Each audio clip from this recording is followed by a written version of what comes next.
Hello बच्चों, let's read the question. In PS1, the reaction center chlorophyll A has an absorption peak at option number 1 700 nanometer, option number 2 780 nanometer, option number 3 680 nanometer and option number 4 600 nanometer. तो इस question में हमें बताना है कि जो photo system 1 होता है या PS1 होता है उसके रिएक्शन सेंटर में प्रेजेंट जो क्लोरोफिल ए होता है उसकी एब्जॉर्प्शन पीक किस वेवलेंथ पर है। तो आज का हमारा की कॉन्सेप्ट है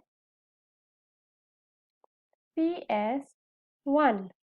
तो अब हम इसके बारे में डिटेल में पढ़ते हैं। तो फोटो सिस्टम 1 को ही हम PS1 बोलते हैं। तो प्लांट्स के अंदर जो क्लोरोप्लास्ट प्रेजेंट होता है उसके अंदर हमारे सर्टेन पिगमेंट्स प्रेजेंट होते हैं एंड ये पिगमेंट्स ही हमारे प्रेजेंट होते हैं इन PS1 that is photo system 1 and PS2 जो कि होता है हमारा फोटो सिस्टम 2। तो हमारा फोटो सिस्टम डिवाइड होता है इनटू 2 पार्ट्स एंड एक पार्ट होता है हमारा रिएक्शन सेंटर जिसमें प्रेजेंट होता है हमारा पिगमेंट क्लोरोफिल ए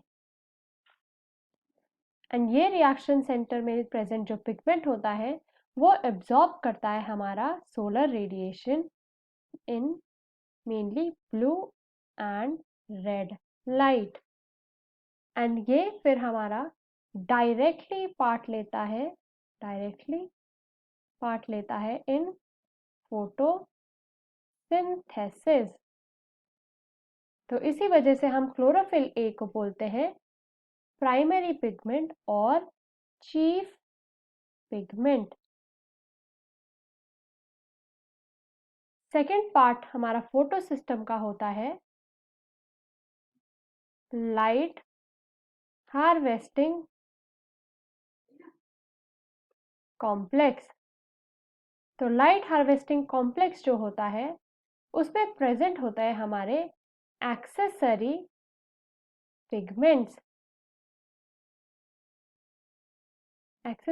पिगमेंट्स जैसे हमारा कैरोटीन, xanthophyll,